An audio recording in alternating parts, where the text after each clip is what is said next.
আসসালামু আলাইকুম। আমি এর আগের ২ পর্বে আ আপনাদের দেখিয়েছি কিভাবে ইনকাম ট্যাক্সের হিসাব করতে গিয়ে আমার তৈরি এক্সেল ফাইলে আ ই ইনকামের হিসাব করা যায়। বিভিন্ন খাতে যে ইনকাম আছে সেটা এবং তারপরে সম্পদ বিবরণীটাও দেখিয়েছি। আজকের পর্বে দেখাবো আ কিভাবে ইনকাম ট্যাক্স ক্যালকুলেশন করা যায়। টোটাল যে ট্যাক্সেবল ইনকাম সেটা ক্যালকুলেশন করা যায় এবং এর থেকে যে অ্যাডভান্স ট্যাক্স দেওয়া আছে, যেটা সোর্স ট্যাক্স দেওয়া আছে যেটা, এবং যে ট্যাক্সটা এবার সাথে দিতে হবে রিটার্নের সাথে, সেটা দেখাচ্ছি। স্ক্রিন শেয়ার করছি আপনাদের সাথে। তো আমরা গত পর্বে দেখিয়েছি যে সম্পদ বিবরণী কিভাবে তৈরি করা যায় এক্সেল প্রোগ্রাম দিয়ে। সেই এক্সেল প্রোগ্রামটাই আমি ওপেন করছি। যে আজকের পর্বে হবে যে ইনকাম ট্যাক্সটা ক্যালকুলেশন করব কিভাবে। ধরেন এই যে এখানে যে ট্যাক্স কম্পিটিশন যে ফর্মটা আছে 12 নম্বর পয়েন্ট হলো ইনকাম, এটা আসতেছে ইনকামের যতগুলা খাত আছে সেগুলি আর কি। তো এখানে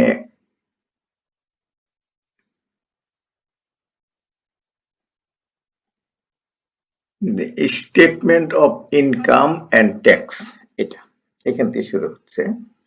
1 নাম্বার হলো পার্টিকুলার্স অফ ইনকাম।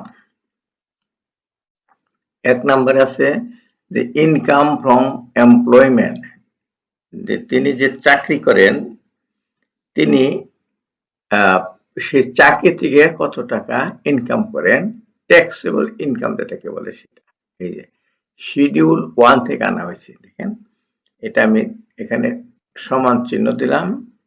এখন শিডিউল 1 যে আছে এখানে চাকরি থেকে যে ইনকামটা করেন নন গভর্নমেন্ট এমপ্লয়ি হিসাবে, এই টাকাটা total income from salary taxable income, যেটা এইটাকে ক্লিক করে এন্টার দিলাম, এটা এখানে আসলো।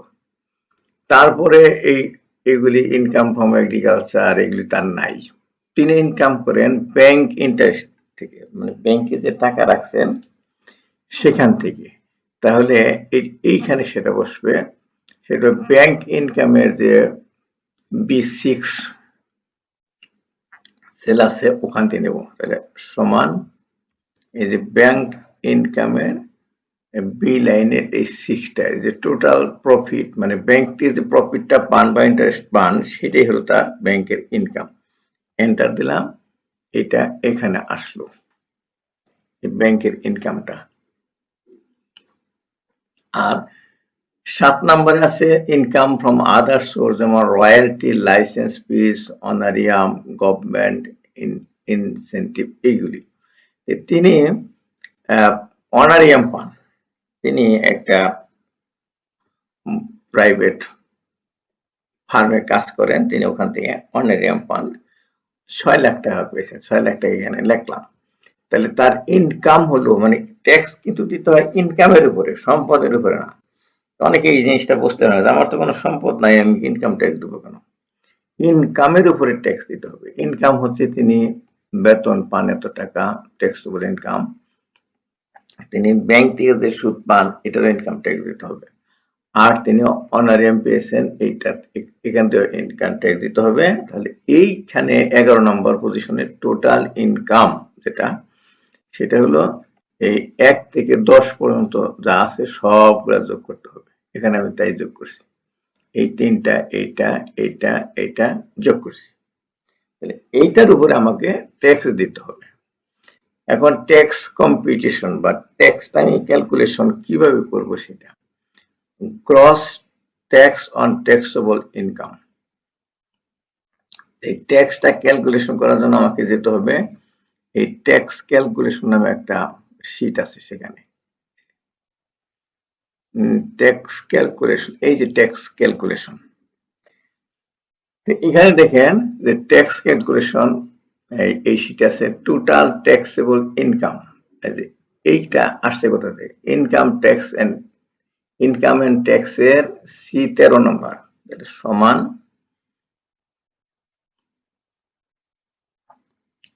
এই যে ইনকাম এন্ড ট্যাক্সের 13 নম্বর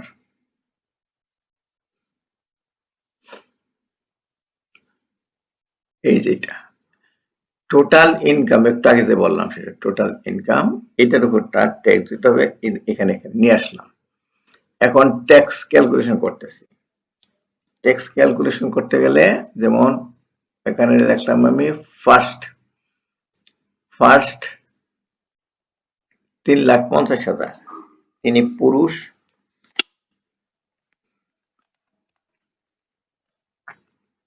তার 3,50,000 টাকার কোনো ট্যাক্স দিতে হবে না। তাহলে এই যে ফার্স্ট যে 3,50,000 এটা লিখলাম এখানে জিরো, কোনো ট্যাক্স দিতে হবে না। এই পাশে হলো ট্যাক্স কত হবে সেটা। তারপরে নেক্সট, এখানে নেক্সট যে স্লটটা আছে এটা হলো 5% ট্যাক্স দিতে হবে। কত লিখলাম এখানে 1 লাখ। নেক্সট 1 লাখের উপরে 5% ট্যাক্স দিলে তাকে হিসাব করার নিয়ম হলে দেখেন উপরে লিখছি B7 উপরে স্টার দিয়ে 0.05, এই 5% মানে 0.05। দেখেন আমি হিসাব করি B5 থেকে এটা সমান চিহ্ন দিলাম এখানে, এটা হলো B5।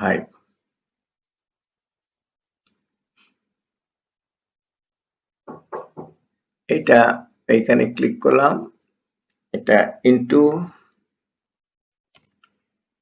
তারপরে এটা হবে ইনটু দিয়ে 0.05 এন্টার দিলাম। দেখেন যে 5,000 টাকা 1 লাখ টাকায় সুদ হয়, মানে ট্যাক্স হয় 5,000 টাকা। এখন নেক্সট স্লটটা হলো 3 লাখ টাকার, এটা কত পার্সেন্ট হবে? এটা 10%। তাহলে এই এখানে লিখলাম 3 লাখ, আর এইখানে এটা হলো কত পার্সেন্ট? 10%। তাহলে এখানে সমান, এটা ক্লিক করলাম, তারপরে স্টার দিলাম, এটা এটা পার্সেন্ট হলো 10%, তাহলে হবে এটা 0.110। এটা এন্টার দিলাম, তাহলে এটা 30,000 টাকা, 3 লাখ টাকায় ট্যাক্স হবে 30,000 টাকা। তারপরে নেক্সট স্লট হলো 15% হিসাবে 4 লাখ টাকার উপরে। 4 লাখ টাকার উপরে ট্যাক্স হবে কত? তাহলে 15%। এটা সমান, এটার উপরে ক্লিক করলাম, তারপরে স্টার দিলাম 0.115, 15% হলো কিন্তু এটা। এন্টার দিলাম, তাতে 60,000 টাকা হলো। এখন আমাকে খেয়াল করতে হবে যে আমার তো টোটাল 15,95,000। এখন এরপরে আছে যেটা আছে 20,000। এখন এই 20,000টা এই রেস্ট মানে যতটুকু বাকি আছে 15,000 থেকে, এটা এইভাবে বের করি। দেখেন এটা কিভাবে বের করলাম, সমান, এইটা তো টোটাল ছিল, টোটাল থেকে আর যেটি লিখছি ওইটি মাইনাস করতে হবে। মাইনাস চিহ্ন দিলাম, এইটা গেল, তারপরে মাইনাস চিহ্ন, এটা গেল, মাইনাস চিহ্ন, এটা গেল, তারপরে মাইনাস চিহ্ন, এইটা এই পর্যন্তই শেষ। এন্টার দিই, তাহলে দেখেন ওই এই এইটা হলো যে C3 minus B6 B7 B8 B9 এই পর্যন্ত। এটা টোটাল হলো রেস্ট, যেটা মানে রইল আমার এত, এই 15 লাখ থেকে এত টাকা রইল। তাহলে এইটার হবে 20%, তাহলে সমান এটা ইন্টু 0.20। এন্টার।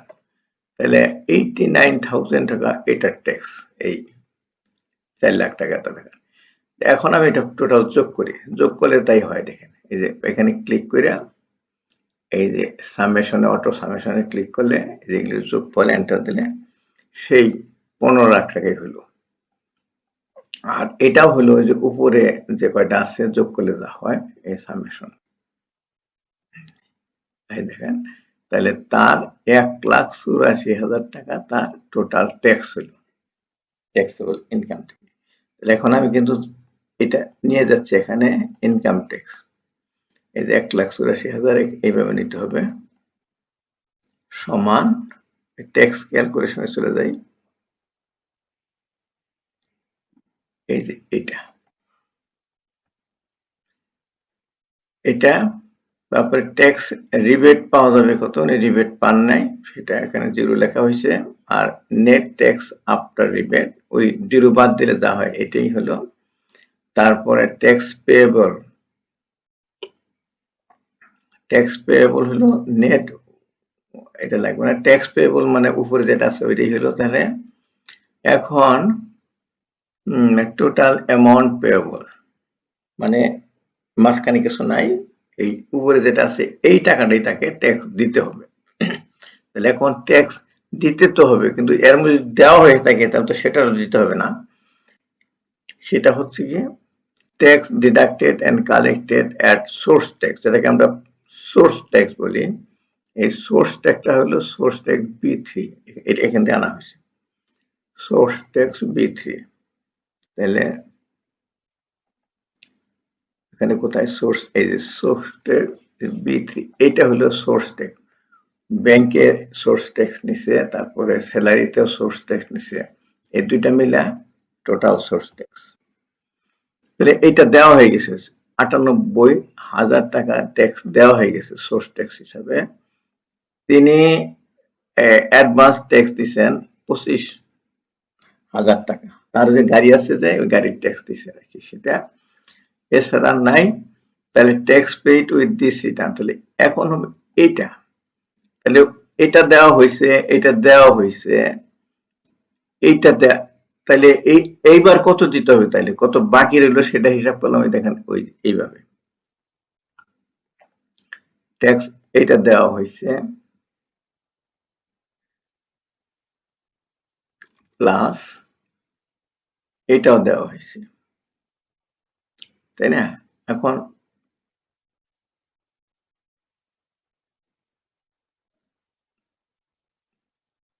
সরি, এরকম না, এটা হবে সমান, যেমন এইটা ট্যাক্স কিন্তু মাইনাস হয়ে গেছে এইটা, আর মাইনাস হয়েছে এইটা। তাহলে এন্টার দিলে এখন বাকি রয়েছে 60,000 এত টাকা। এই এটা দেওয়া হয়েছে, এটা দেওয়া হয়েছে, তাহলে এই টোটাল যে পাওনা আছে ট্যাক্স তার থেকে দেওয়া হয়ে গেছে, সেটা বাদ দিলে থাকে 60,000 টাকা। এখন দেখেন এই 20, 21, 22, 23 যোগ করলে কিন্তু এটাই হয়, এই যে 20, 21, 22 যোগ করা হয়েছে, এটার সমানই হয়। তাহলে কোনো ডিফারেন্স আছে কিনা 24 এবং 19-এ? না, ডিফারেন্স থাকা যাবে না, যত টাকা ট্যাক্স হয়েছে তত টাকাই দেওয়া হইলো। দেখেন আমি আবার করছি, 98,000 টাকা সোর্স ট্যাক্স দেওয়া হয়েছে, 25,000 টাকা অ্যাডভান্স ট্যাক্স দেওয়া হয়েছে, আর রইল 60,000 টাকা। এই 60,000 টাকা এবার চালান দিতে হবে।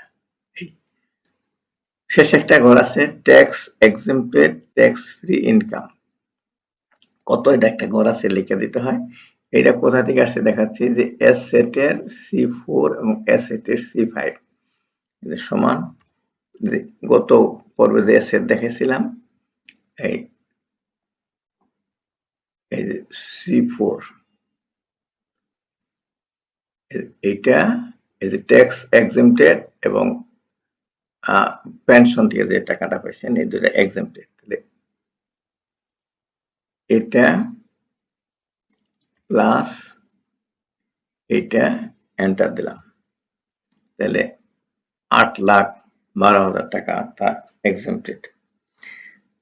তাহলে এই যে এই ট্যাক্স এবং tax income statement of income এটুকু, আর তার উপরে কত টাকা ট্যাক্স এলো সেটা এটুকু, এটাই বোঝানোর জন্য আজকের পর্ব ছিল। এতক্ষণ দেখালাম যে কিভাবে ইনকাম ট্যাক্স ক্যালকুলেশন করা যায় এবং সেটা ক্যালকুলেশন করে যে ট্যাক্সটা দেওয়া হয়েছে সেটাও নির্ণয় করা গেল এবং যেটা দিতে হবে এবার সেটাও নির্ণয় করা গেল। আশা করি আপনারা বুঝতে পেরেছেন। আজকের পর্ব এখানেই শেষ করছি। এর পর্বে আস্তে আস্তে অন্যান্য আইটেমগুলি দেখাবো।